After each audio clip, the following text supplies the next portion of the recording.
this episode. This is going to be one that I've actually wanted to record for some time, actually. And you might be wondering, what is this about this week? But what this is going to be about is what I wanted to focus on. So this week's episode is all about ways to calm your nervous system during pet loss, grief, and I want to help you to figure out what works for you. So even if one or two of the things that I speak about today resonate with you, what have you got to lose to give those a go, give those a try? So I mean, really what we struggle to do the most when we are deep in grief is to be present with ourselves, because being present with ourselves is the most unpredictable, uncomfortable place to be more often than not when we're not used to doing that very much. So one of those things that can help, or one of the terms that you might hear, are grounding exercises or grounding techniques. And what does grounding mean? And it's all very kind of spiritual and this and that, but it isn't really. It's quite plain and simple. And what grounding can do, and grounding exercises in particular, they can be helpful for managing grief by helping you stay connected to the present moment and your surroundings, like I kind of mentioned at the beginning.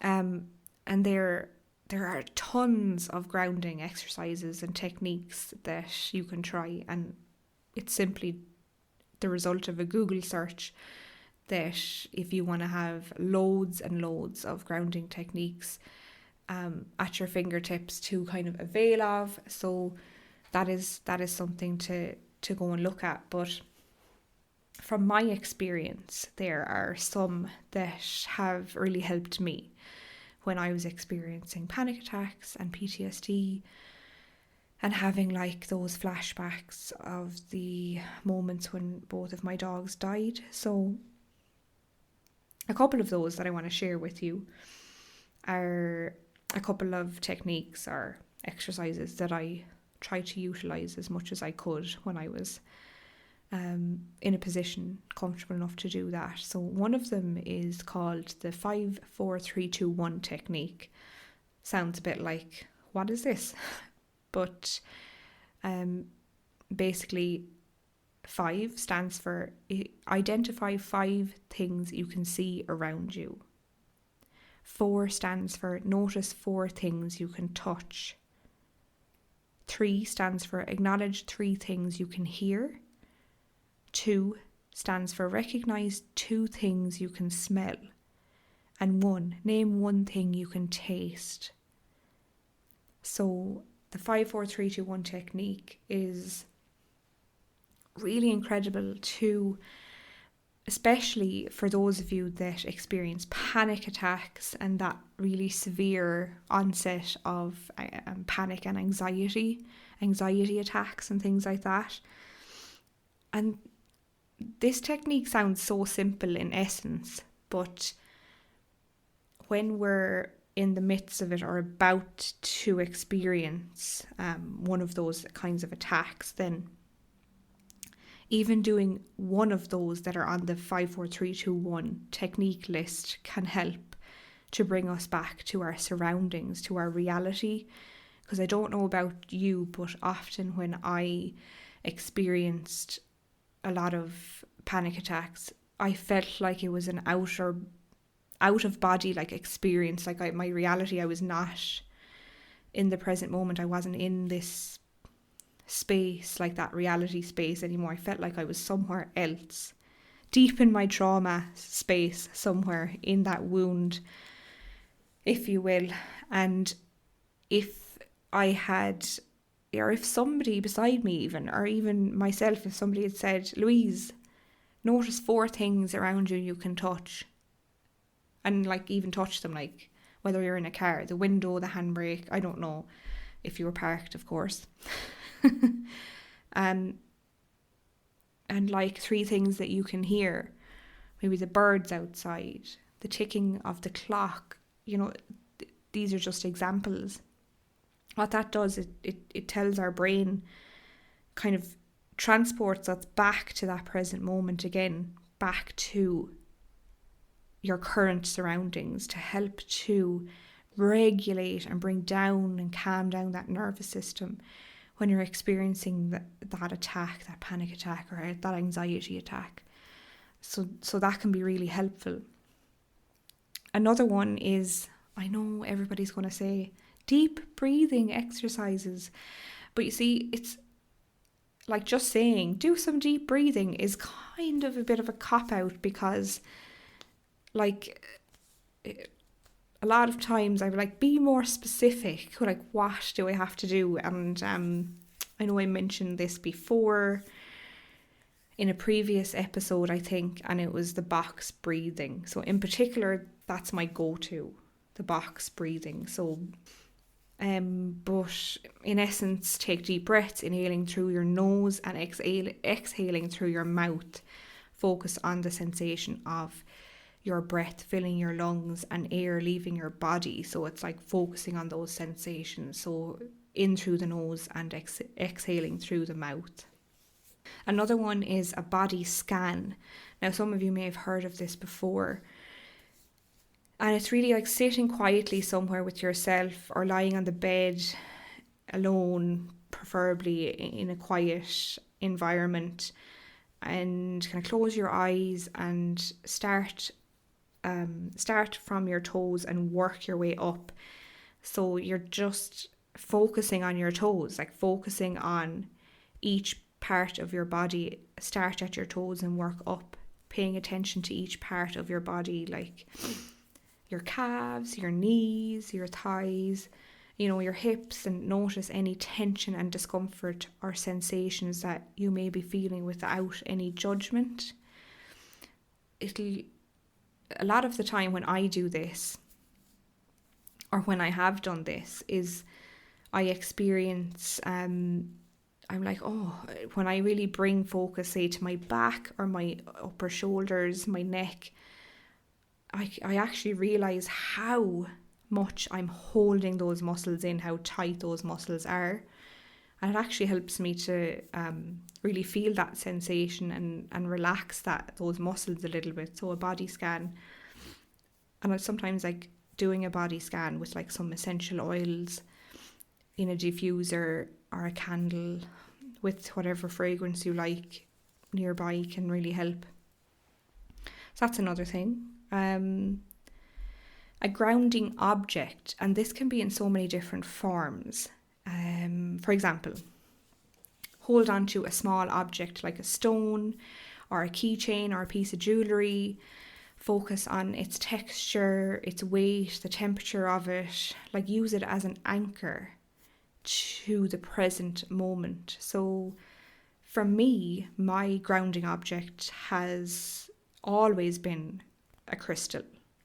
I have a nice collection of crystals, and whichever one I'm drawn to during the day, I will hold it sporadically throughout the day, just to help anchor me. And often when I have the crystal either in my pocket or in my hand, or if they're small, you can pop them into your bra, and I can actually feel some energy from the crystal. And a lot of people have said that to me. It's nothing unusual. There's a lot of energy that crystals emit, so they're really healing in themselves. But when I focus on like the weight and the texture and the temperature, and just focus on the crystal in my hand and not focus on anything else, that's when I can really feel its energy, like this amazing kind of comforting feeling that it emits. And the main feeling that I receive when I hold crystals is that I don't want to let it go. And I don't know if you've experienced that, but it's so comforting. Like it's doing something for me. I'm not sure what it's doing, I like it. I'm enjoying it. It's helping to calm my nervous system, and I want to just hold this crystal for as long as I can until I have to leave it down. So a grounding object can be something like that for you, and sometimes it's like a spinner ring. These are lovely, kind of new enough concept that you put a ring in your finger and then it's like there's a part on the ring that spins and it helps us, and that's an object that you can move and that you can hold on to. Like people sometimes say the old-fashioned stress ball, that squeezy stress ball that you can grab and hold in your hand wherever you may be. That's definitely one that's been around for years. So a grounding object, have a think what that might be for you. Sometimes people put jewellery in in a crystal and a piece of jewellery and so on, but really it's up to you. And of course your pet's ashes in a piece of jewellery can be something incredibly grounding for you also, if that's something that is interesting for you. And that's just such a beautiful idea. I wish I could have done that with my two, but it's such a beautiful thing to do. Another one, which is always at the top of my list, is mindful walking. Now, you might be like, what's the difference, Louise, between walking and mindful walking? Well, taking a walk outside, paying close attention to each step that you take, without music in your ears, and even leaving the phone at home if possible, or putting the phone on airplane mode. Feeling the ground beneath your feet, like listening to the sounds around you, the rustling of the trees, the birds, the wind, the breeze, if the waves, if you're at the beach. Notice all the sights and the smells and the sensations, like if it's a summer's day and you can smell the freshly cut grass, or you can smell the bluebells, or you know, if there had been a storm and then there's like pine trees that are all over the road and you can smell the pine, and you know, all of these sensations. Mindful walking. Oh, I mean, I try to do this as much as I can every day, and I find that it's my happy place. It's where I can have a cry, I can process some difficult emotions, I can let go, but also like being in that present moment of paying close attention to the sounds and just trying to admire the beauty around you and the nature, and just to be in present moment, kind of come out of our heads a little bit. So that's another beautiful grounding technique.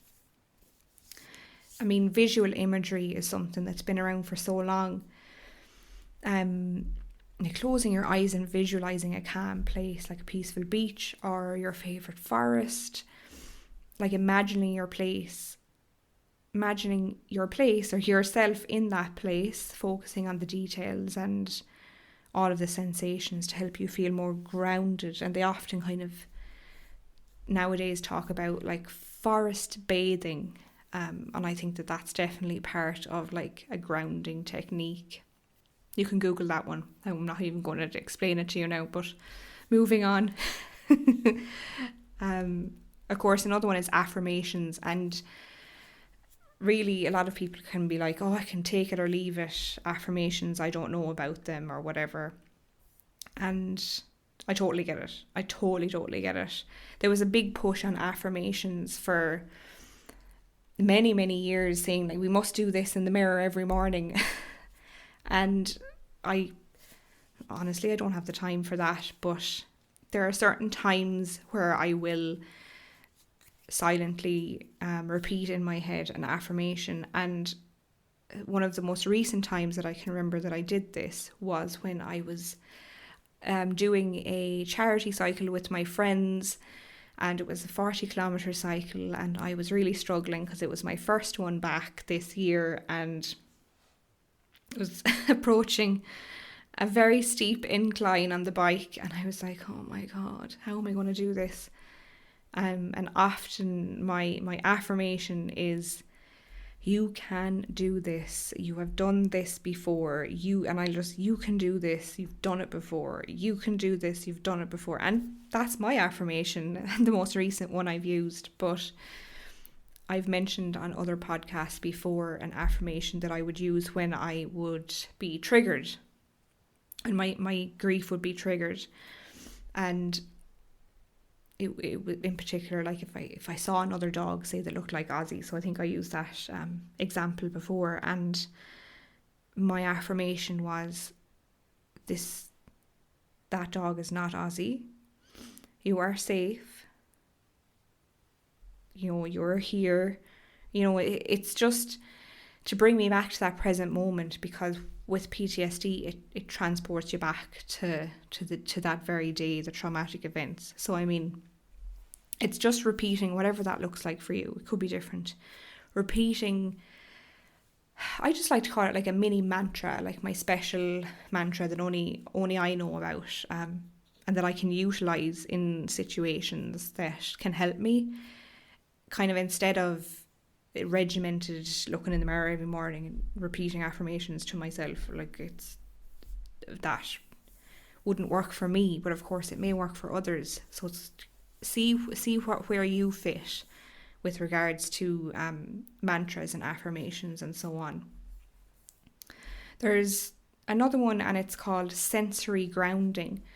So kind of similar to the grounding object. So it's engaging your senses by touching different textures, like listening to, say, calming music or sounds, and like smelling like essential oils or flowers, or like, for example, tasting something with a strong flavour. So that can really help us if we're having a particularly difficult day. I mean, putting on some forest rain kind of music on YouTube, like, or video or something like that, and maybe you have essential oils in a little roller, in a roller ball, where you can like roll some of the essential oil onto your wrist or onto your temples or onto your neck, and just to be smelling those aromas. And with essential oils, just to be really careful that that you're purchasing, like, natural, with no synthetics or anything that's harmful, that are kind of organic oils and things like that. Just have a look yourself to see, because there's so many on the market now that we could be breathing in a lot of toxins. So just to have a look at the types of essential oils that you're purchasing, basically. And remember, like, these are only just suggestions, and grounding techniques and exercises can be completely personalized to suit your preferences and needs. Like, I've mentioned a couple of my ones, and find out what works best for you, basically. Try a couple of these out, and try them out kind of regularly to help manage your grief and kind of stay connected and like present in the moment and in your surroundings is just something really, really good. While we were on the topic of crystals, and I know I mentioned before that I would go into a little bit more detail about crystals, but there are a couple that are quite good, and I'll list them in underneath this episode as well, a couple of my favourites. But rose quartz is a lovely one. It's all about feelings of self-love and comfort and compassion. Amethyst, which everybody pretty much knows about, I've heard about, helps reduce stress, anxiety, sadness, especially like those experiencing grief. There's clear quartz, and it's kind of referred to as the master healer. It can amplify other energies of other stones, promote clarity, positivity, can promote coming back to the present moment. So those are just a few. But I can list a couple of my favourites as well underneath, which might be beneficial and helpful. So, of course, we didn't quite touch on meditation, but I touched on a little bit of that in the last episode, so can go back and have a listen to that one. Obviously physical exercise is incredible. Like, it doesn't have to be anything like me going on my cycle up a steep hill, but a long walk on the beach or a walk in the forest or somewhere where you have gentle exercise a few times a week, whether that's doing a bit of yoga from YouTube, anything really. And obviously connecting with others, and obviously journaling. I mean, I do harp on about the journaling. So, I mean, reaching out to safe people who you feel comfortable talking to. These are all amazing ways to help to calm the nervous system during pet loss grief, to try and regulate it, to try and feel present. Because when we are feeling like we're in the present moment, that can provide space for the grief to come up and out, be that in whatever way it needs to. And it can help us to allow ourselves to begin to heal from this traumatic and painful experience of pet loss. I mean, it's something that's really, really, really important to kind of think about. And there's a few more that I could mention. There's limit stimulants. I mean, stimulants in terms of caffeine, sugar, alcohol, those can exacerbate those feelings of anxiety, grief, stress, so just to reduce them, really. Also, like, if seeking professional help is something that you feel guided towards, and some people don't, like, perfect to go off and research that for yourself. A therapist, a counsellor, or somebody who's specialising in pet loss support, or have a look and research if that's something that you're interested in doing. But really, it's completely unique and up to you. My first bit of advice before doing any of these grounding techniques or calming your nervous system techniques would be just get out a sheet of paper and jot down your thoughts and feelings. That can start that healing process. It can start to process that grief in such a therapeutic way that you're gifting yourself that. And that's what's really, really important here. It's such a gift. There, I'm sure, are so many more techniques that I have not got to touch on in today's episode. But I would be delighted to see if you want to comment underneath this episode. If you have any that you have tried and that have been really beneficial for you, because sharing is caring. And if there's anything in particular that you feel that I missed or they help you, I would love to know. So comment away, and I hope that this episode was of some comfort and of some help to you. And please know that I'm sending you so much love, giving you a massive virtual hug right now. And please just go easy on yourself, be gentle on yourself during this tough time, and I'll talk to you soon. Take care.